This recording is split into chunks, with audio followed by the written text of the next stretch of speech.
Hi, it's Kevin May in the PhocusWire studio here, joined by Manuel Hilty. You're the CEO at Nezasa. So thank you for joining us. Thank you. So I'm quite interested in this. I mean, you wrote a really good piece for us a couple of months ago, was it? A couple of weeks ago. And it's interesting because we're now in 2019 and there was so much about personalization and that kind of stuff a long time ago, and then it kind of comes in waves. And the personalized trip planning element seems to be coming back again. Why do you think that is? Well, I think because it's still not solved. Right. And eventually it has to be solved because there is still a problem out there. The question is what the problem exactly is. What is the problem?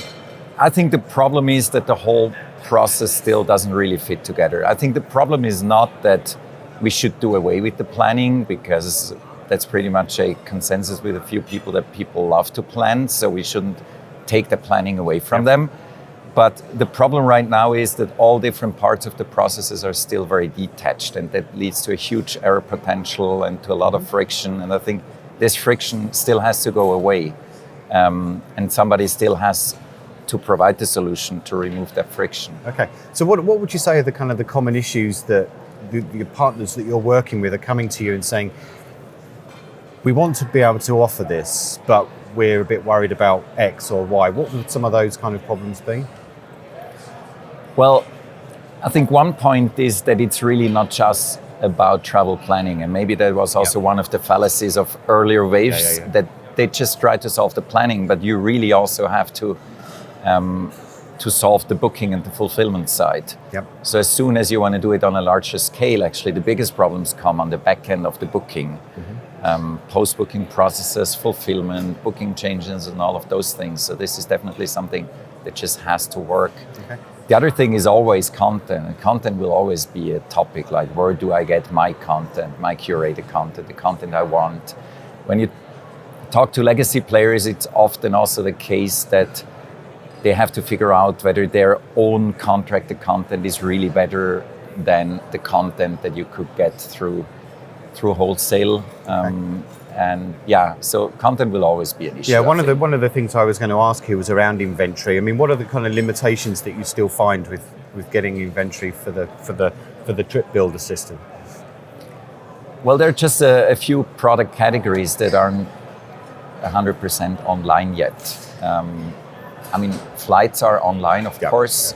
We're getting very close with hotels or accommodations in general. Not all of it is live bookable, but it's getting better and better. I think when it comes to excursions, experiences, guided tours, then there's still some gap in the market that needs to be filled. And then a lot of our customers, travel brands, still have their own products that somehow they just need to get in order to be able to sell what they need. Okay, and transfers are also not 100% solved. Yeah, that's transfers and activities is you'll hear the phrase a lot here. Is the kind of the Wild West still, isn't it? So, who are the typical customers for the Trip Builder system, and are they the same as the customers for Trip Booster, because they're the two products that you have, right? Yes. As of today, it's a lot of tour operators in Europe.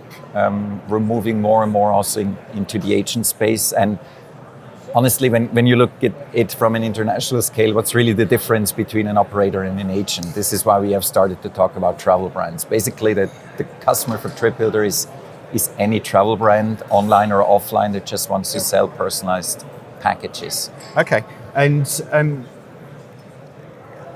if I was so I'm an agency, kevinmaytravel.com or something like that, how does it kind of fit? Is it something that works in the back end? I have my own consumer-facing part, but it works behind the scenes. Is that how kind of the structure of it? Well, the core of what we provide is a backend. But we do have our standard front ends.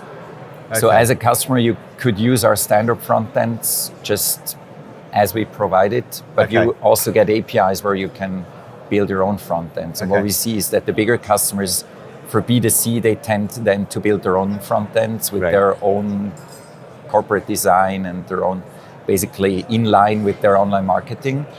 But then all the B2B interfaces, the agent interfaces, they're usually the ones that we deliver. Okay. And I mean, What's to stop somebody like, I don't know, an Expedia kind of, would you work with someone like Expedia, or do you sense that they would probably just do it themselves? Well, of course we would work with them. You would love to work with Expedia, but yeah, I think when it comes to the biggest players, yeah. basically our biggest competitors when it comes to them is the internal IT, because of Right. course they might think that Yeah. they will solve this problem themselves. Right. We think that we could save everybody in the market a whole lot of time in order when they want to bring such a product to the market. But yeah. Yeah, there's a reason for the question, and that is, why haven't they done it yet? I think they have been busy with other stuff. I mean, and this is also... But that implies that it's perhaps not important then, though. I don't know. If I look at the whole evolution of the market, then some years ago, when we and others started with that whole topic, actually was still too early. So we were kind of lucky to survive all that time and still be here. Right. The industry was still busy building up those verticals. And that was important because as long as you don't have this live bookable product, these types of packaging technologies don't make sense. And that was the problem when we started. We didn't really have... It was 2014 that you flipped. Yes. Yeah. Okay. Yes.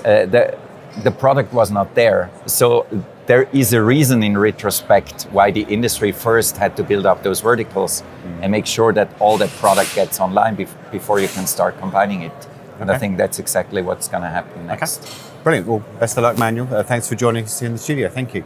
Thank you.